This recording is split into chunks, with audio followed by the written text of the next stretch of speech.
최근 발생한 충남 서천군 내 염산 누출 사고로 인해 유해 화학물질 유출에 대한 시민들의 불안감이 커지고 있습니다. 이전에는 3년에서 4년 주기로 발생했던 화학물질 누출 사고가 동백대교 건설 이후 탱크로리 이동량이 잦아지며 2019년부터 매년 발생하고 있는데요. 이에 대한 뚜렷한 대책이 아직 마련되지 않아 군의 관심과 조속한 예방 대책이 필요하다는 목소리가 나왔습니다. 앵커 리포트입니다. 충남 서천군 서천읍 삼산리 소재 국도 4호선을 달리던 탱크로리 차량에서 염산 누출 사고가 발생한 건 지난 3일. 차량 노후로 인해 생긴 약 2cm의 작은 구멍에서 100리터가량의 염산이 그대로 누출된 것입니다.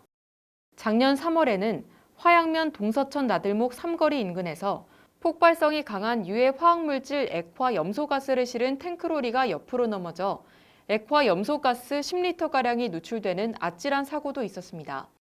서천소방서에 따르면 탱크로리로 인한 지역 내 유해 화학물질 누출 사고는 2016년 이후 총 4건으로 조사되는데 2019년부터는 매년 발생해 사고 발생 비중이 급격히 증가하고 있는 것으로 보입니다. 사고 발생률 증가 원인 중 하나로 꼽히는 건 서천과 군산을 잇는 동백대교입니다. 동백대교는 지난 2018년 준공돼 떨어져 있던 두 지역을 이어주며 시민들에게 편리함을 제공해왔지만 이로 인해 지역 간의 이동이 용이해지자 유해 화학물질을 운반하는 차량들이 대량 이동하며 사고 발생 수가 증가했습니다. 예전에는 한 3년 정도, 3, 4년 주기로 이렇게 사고 난 걸로 통계가 나오는데요. 최근에 보면은 군산 쪽에서 가까운 이번에 동백대교라든가 이 길이 가까운 길이 뚫리면서 이제 저희 쪽으로 다니는 횟수가 더 많아졌다고 정보를 받았습니다. 그러다 보니까 횟수가 더 많아지다 보니까 사고 위험률도 더 높아지는 거라고 추정되고 있습니다. 한편 이 같은 사고가 증가하는 추세를 보이고 있음에도 관련 대책이 미흡하다 보니 후속 조치밖에 할 수 없어 군의 안전관리와 대책 마련이 시급하다는 목소리가 나왔습니다.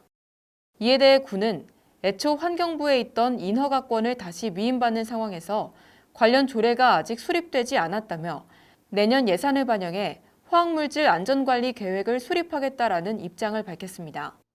3천만 원을 지금 올리려고 하고 있어요. 내년 분예산에. 그 환경부에서 초동대처나 이런 걸 하기가 어렵다 보니까 이제 다시 지자체한테 이제 어떤 사고에 대한 어떤 초동대처나 이런 거를 좀 이제 강화하고 있는 상황이고, 그런 부분을 이제 최근에 조례를 만들도록 이제 그 관련 규정이 이제 바뀌고 있는 상태거든요. 그래서 조례를 제정하게 되면은 거기에 따라서 그 화학물질 안전관리 계획이나 이런 게 수립도록 돼 있거든요. 자칫하면 자연 생태 환경을 오염시키고 시민 건강까지 위협할 수 있는 시한폭탄 같은 존재, 유해 화학물질. 이에 대한 안전 대책이 제대로 수립되기 전까지는 사고가 나도 별다른 조치를 취할 수 없어 그대로 손 놓고 지켜볼 수밖에 없는 실정입니다. 혹여나 초기 대응에 실패해 더 큰 사고로 번지지 않도록 군의 적극적인 관심과 조속한 예방 대책 마련이 필요해 보입니다. SBN 뉴스 황희서입니다.